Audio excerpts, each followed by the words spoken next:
नमस्कार दोस्तों, मैं डॉक्टर श्याम प्रकाश आपके अपने YouTube चैनल आर्कियो वर्ल्ड में आप सभी लोगों का हार्दिक स्वागत करता हूं। दोस्तों, हिस्ट्री ऑफ बिहार की इस ऐतिहासिक श्रृंखला में हम देख रहे हैं मगध का उत्कर्ष, और मगध के उत्कर्ष के अंतर्गत हम मौर्य काल को देख रहे हैं। आज मैं आप लोगों के मध्य लेकर उपस्थितकालीन कला का भाग 1 और इसका भाग 2 भी हम आगे चल करके देखेंगे। आज हम बात करेंगे मौर्यकालीन कला की कि कौन कौन से एस्पेक्ट्स हैं मौर्यकालीन कला के।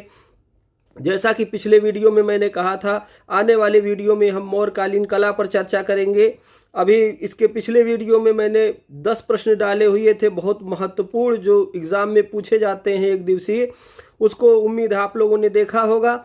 आज हम बात करेंगे मौर्यकालीन कला पे। तो यदि आप लोगों ने मेरे चैनल को लाइक सब्सक्राइब नहीं किया है तो लाइक सब्सक्राइब कर लें, बेल का आइकन दबा दें, जिससे कि मेरी वीडियो की नोटिफिकेशन आपको सबसे पहले प्राप्त हो सके। तो चलिए प्रारंभ कर। कला का भारतीय कला में अतुलनीय योगदान है।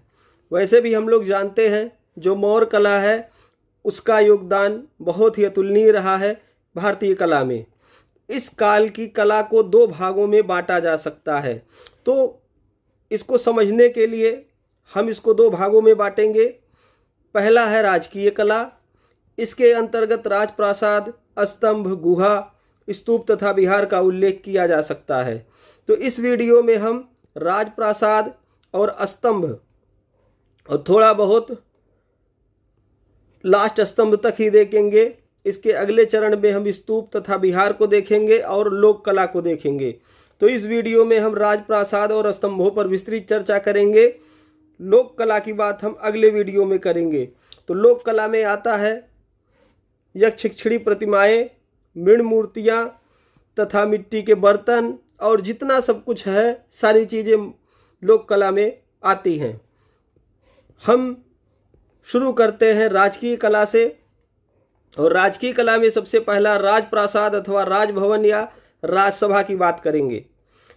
तो हम बात कर रहे हैं पाटलिपुत्र की, और पाटलिपुत्र में उत्खनन करने वाले विद्वान का नाम था डी.बी. स्पूनर। डी.बी. स्पूनर ने 1912 से 15 के बीच में एक्सकवेशन करवाया था पटना में एंशियंट पाटलिपुत्र ढूंढने के लिए। और इस तरीके से देखा जाए तो डी.बी. स्पूनर नामक वैज्ञानिक, पुरातत्व वैज्ञानिक को आधुनिक पटना, प्राचीन पाटलिपुत्र के कुम्भरहार नामक पुरा स्थल पर उत्खनन करते समय एक विशाल राजप्रासाद के अवशेष प्राप्त हुए, जिसमें लगभग 80 स्तंभ लगे हुए थे। स्पूनर ने इसको चंद्रगुप्त मौर्य का राजप्रासाद माना। तो जो डी.बी. स्पूनर एक्सकवेट कर रहे थे कुम्भरहार का, वहां पर उत्खनन के दौरान उनको एक विशाल राजप्रासाद मिलता है जिसमें 80 स्तंभ लगे होते हैं।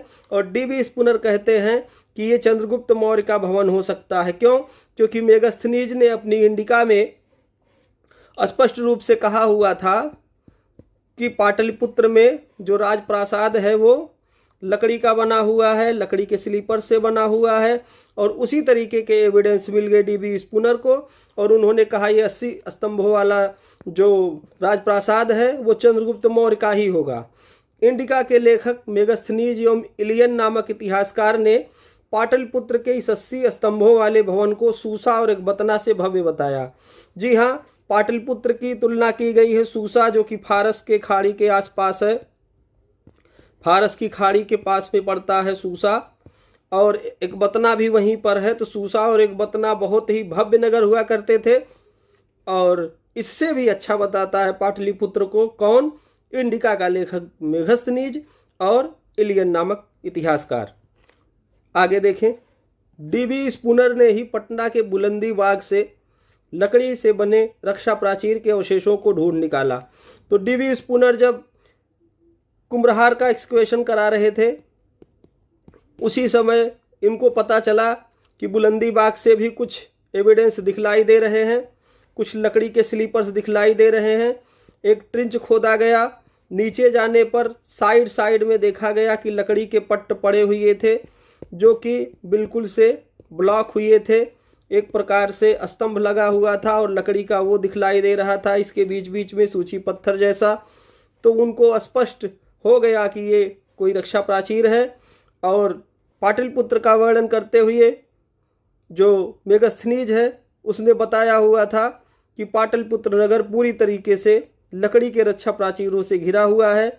इस तरीके से डीबी स्पूनर ने यही कहा कि जो इंडिका में वर्णन है वो शायद सही है और मेगस्थनीज जैसा कोई व्यक्ति चंद्रगुप्त मौर्य के दरबार में आया होगा और उसने सच में देख करके इसको लिखा है। वो दूरी को स्टेडिया में बताता है, जो दूरी का मापक है उसका वो स्टेडिया है।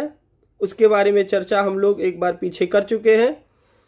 इसके अतिरिक्त बुलंदी बाग के आसपास के क्षेत्रों गोसाईखंड, रामपुर तथा बहादुरपुर से भी मौर्यकालीन रक्षा प्राचीरों की प्राप्ति हुई है। तो एक लंबे क्षेत्र में पटना के हमको रक्षा प्राचीर दिखलाई देती है। डीबी स्पूनर ने इन रक्षा प्राचीरों के आधार पर यह निर्णय लिया था कि शायद यही प्राचीन पाटलिपुत्र है और पाटलिपुत्र का ये रक्षा प्राचीर है जिसके बारे में इंडिका में बताया जा रहा है मेगस्थनीज के द्वारा। हमने देख लिया राजप्रासाद को। अब हम देखते हैं यहाँ की स्तंभ कला को। स्तंभ कला के विषय में हमने पिछली वीडियोस में भी देखा हुआ है कि जो लिखा हुआ स्तंभ है उसके विषय में हमको जानकारी है, लेकिन जो कुछ सादे स्तंभ हैं आज उस पर विशेष रूप से डेडिकेटेड होकर के हम लोग देखेंगे कि वो कौन से स्तंभ हैं जिन पर कुछ नहीं लिखा हुआ है, वो कला के दृष्टि से महत्वपूर्ण है। तो मौर्यकालीन वास्तुकला में स्तंभों का अद्वितीय स्थान है। इन्हें अशोक की लाट के नाम से भी जाना जाता है। तो इन्हें अशोक की लाट भी बताया जाता है मौर्यकालीन स्तंभों को। अशोक के स्तंभों की संख्या लगभग 30 बताई गई है, जबकि कई अनेक स्तंभ समय समय पर मिल रहे हैं। इनकी भी संख्या जुड़ती जाएगी। तो 40 से अधिक स्तंभ ऐसे बताए गए हैं। राउंड फिगर में 50 तक स्तंभ हो सकते हैं। फाहियान ने 6 तथा वेनसोंग ने लगभग 15 स्तंभों को देखा था। तो जो फाहियान आया हुआ था गुप्त काल में चंद्रगुप्त द्वितीय के समय में, चंद्रगुप्त द्वितीय विक्रमादित्य के समय में, तो उसने कहा था कि 6 स्तंभ मैंने देखे हैं।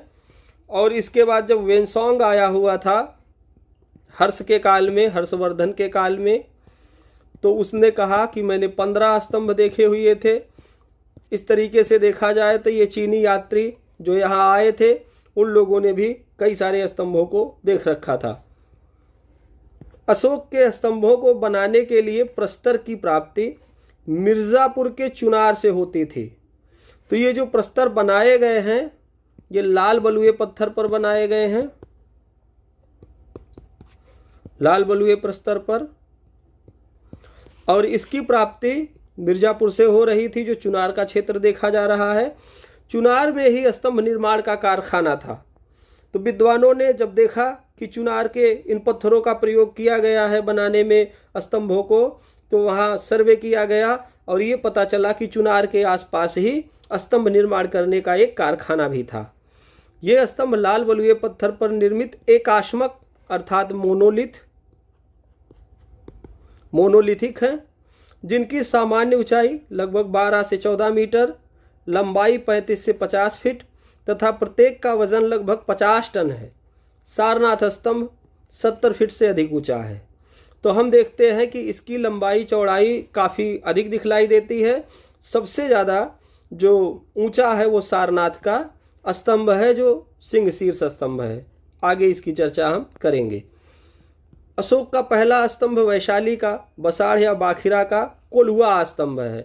तो जब वैशाली जाते हैं तो वैशाली में जैसे ही हम इंटर करते हैं तो बाखिरा गांव पड़ता है। बखरा वहाँ बोलते हैं, बाखरा गांव है और उसी में कोल्हुआ नाम का स्तंभ लगा हुआ है। एक स्तूप बना हुआ है। इस स्तूप के बारे में कहा जाता है कि ये बहुत पुराना है और एक कथा मिलती है कि जब बुद्ध आए हुए थे कहाँ पे, वैशाली में, तो दिखलाई दिया वहाँ पर वानरों द्वारा उन्हें मधुदान में दिया गया था या शहद दान में दिया गया था। इस तरीके की चर्चा दिखलाई देती है कोल्हुआ के पास बने हुए स्तूप में। सारनाथ स्तंभ को अशोक के लेखों में शिलाथब कहा गया है। तो जो सारनाथ स्तंभ है उसको अशोक के लेखों में शिलाथब कहा गया है। रुम्मिनदेही स्तंभ सबसे छोटा तथा लौरिया नंदनगढ़ का स्तंभ सबसे सुरक्षित स्तंभ है। इसके विषय में पिछले वीडियो में हमने चर्चा किया है कि रुम्मिनदेई, जिसको क्या कहते हैं, लुम्बिनी लेक भी कहते हैं, यहाँ पर क्या था, अशोक ने कर को 1/8 कर दिया था। कितने से? 1/6 से कर दिया था उसने 1/8। इसके अलावा यहाँ पर बुद्ध का जन्म हुआ था। इस विषय में हमको सूचना लुम्बिनी या रुम्मिनदेई स्तंभ से पता चलती है। सर जॉन मार्शल, पर्सी ब्राउन तथा स्टेला क्रेमरिस ने अशोक के स्तंभों को ईरानी स्तंभों की अनुकृति बताया। तो जॉन मार्शल जो हैं वो ASI के सेकंड सर्वेयर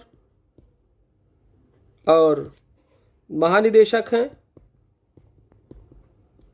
और इनके समय में इंडस वैली सिविलाइजेशन को ढूंढा गया था। इनकी रुचि यूनानी कला में ज़्यादा थी। यूनानी कला में इनको जो भी कुछ भारत से मिलता था ये उसका तादाद में यूनान से करना चाहते थे। यही कारण है कि ये ज़्यादातर इतिहासकारों के बीच में अनपॉपुलर हुए, लेकिन इनके द्वारा किए गए कार्य भी काफ़ी ठीक ठाक रहे। इंडस वैली सिविलाइजेशन के विषय में हमें जानकारी मिली। पर्सी ब्राउन जो हैं, इनकी इंडियन आर्किटेक्चर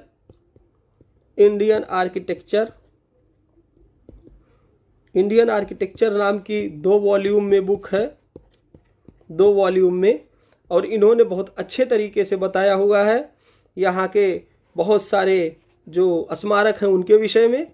स्टेला क्रेमरिस भी एक अच्छे आर्किटेक्ट थे और आर्किटेक्चर के अच्छे जानकार थे।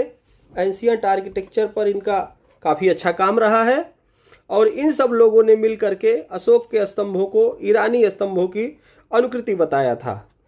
अशोक के स्तंभों को 2 प्रकार हैं। अशोक के जो स्तंभ हैं वो 2 प्रकार के हैं।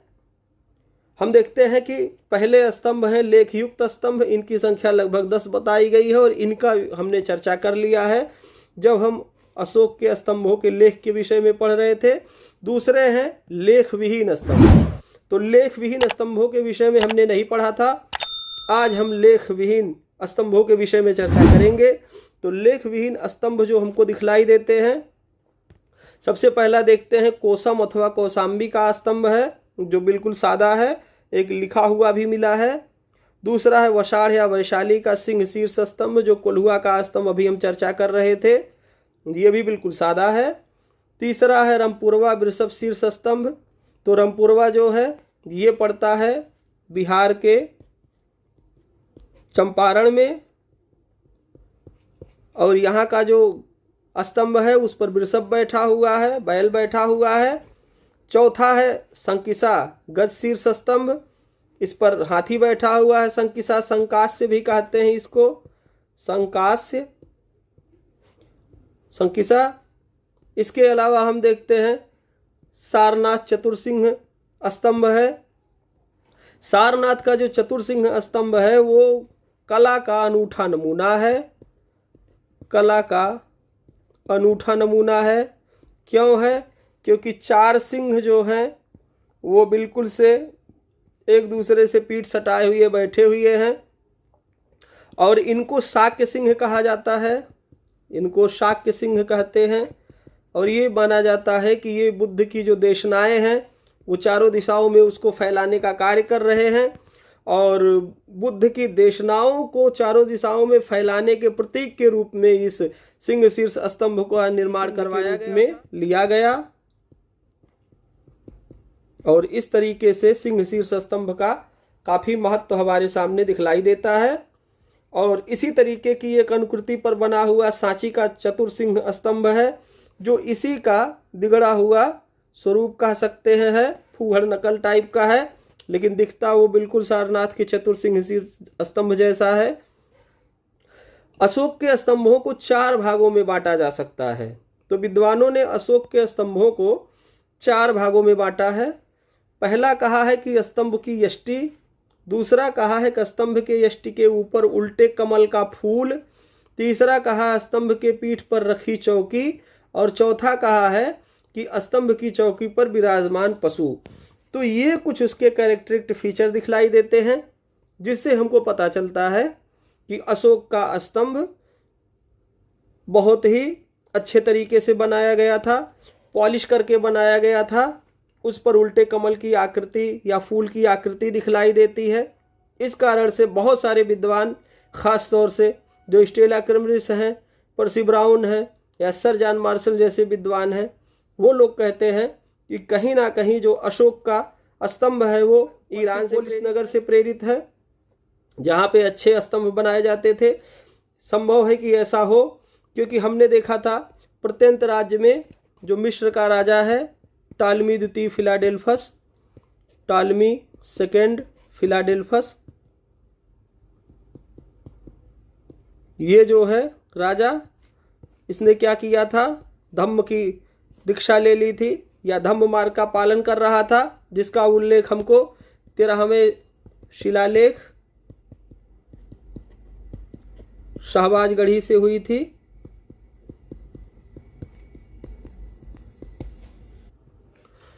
हम देखते हैं ईरान के बाद इराक आएगा, इराक के बाद सिनाई आएगा, सिनाई जो पेनिनसुला है इसके बाद मिस्र का एरिया शुरू हो जाएगा। तो जब मिस्र का एरिया हर हाल में धम्म का पालन कर रहा है तो ईरान का राजा जरूर कर रहा होगा, ऐसा हम मान सकते हैं। इसलिए यदि विद्वान ये कह रहे हैं कि ईरानी स्तंभों से अशोक का जो स्तंभ है वो प्रेरित है, तो वो गलत नहीं है, वो सही हो सकता है, क्योंकि उस समय ईरान तक की जो सरहदें हैं वो कहीं ना कहीं भारत से ही प्रेरित थी, भारतीय कला से ही प्रेरित थी। वैसे अगर हम भारत में देखें तो धौलावीरा में हमको सबसे पुराना तराशा हुआ स्तंभ मिलता है। इसके अलावा भारत के कई क्षेत्रों से और हमको तराशे हुए स्तंभों की श्रृंखला दिखलाई देती है, और पहले की दिखलाई देती है अशोक से थोड़ा सा। इसलिए हम ये कह सकते हैं कि ये कला पूर्णतः भारतीय है। विदेशी विद्वानों को आदत है विदेशी भारत के चीज़ों में विदेशी तत्व ढूंढने की, तो स्टेला क्रेमरिस जैसे लोग हों, पर्सी ब्राउन जैसे लोग हों या सर जॉन मार्शल जैसे लोग हों, उन लोगों को यही लगता है कि जो कुछ भी है सब कहीं ना कहीं विदेश से आया है, यूनान से चलकर आया है। यही वो विद्वान हैं जिन्होंने कहा था कि सिकंदर से पहले भारत में कभी कोई सभ्यता थी ही नहीं, सिकंदर जब आया है तब यहाँ के लोग घर बनाना सीखे हैं, तब यहाँ के लोग। वही विद्वान हैं जो भारतीय कला को यूनान की कला से प्रेरित बताते हैं और कहते हैं कि सब कुछ यूनान से चलकर यहाँ आया है, चाहे सिक्का हो, चाहे हमारे यहाँ का स्तंभ हो, चाहे हमारे यहाँ की कोई भी चीज़ हो, सब कुछ उनको यूनान से ही दिखलाई देता है। और वो यही मानते हैं कि सब कुछ यूनान से चलकर भारत आया है, यूनानी लोगों ने आकर के यहाँ लोगों को सभ्य बनाया है। इस तरीके की बात करने वाले विदेशी विद्वानों से हम और आशा ही क्या कर सकते हैं, वो तो ये कहेंगे ही कहेंगे कि ईरान से चल करके अशोक के स्तंभों की पॉलिश आई हुई है, उल्टे कमल की आकृति आई हुई है। लेकिन जब भारत में इस तत्व को ढूंढते हैं तो बहुत पहले से ही हमारे यहाँ ये विराजमान दिखलाई देती है। तो इस तरीके से आज हम लोगों ने देखा कि किस तरीके से अशोक के जो स्तंभ हैं, खासतौर से कला में हमने देखा कि राजप्रासाद कैसा था, पाटलिपुत्र के राजप्रासाद की बात हमने की और स्तंभों की बात हमने की।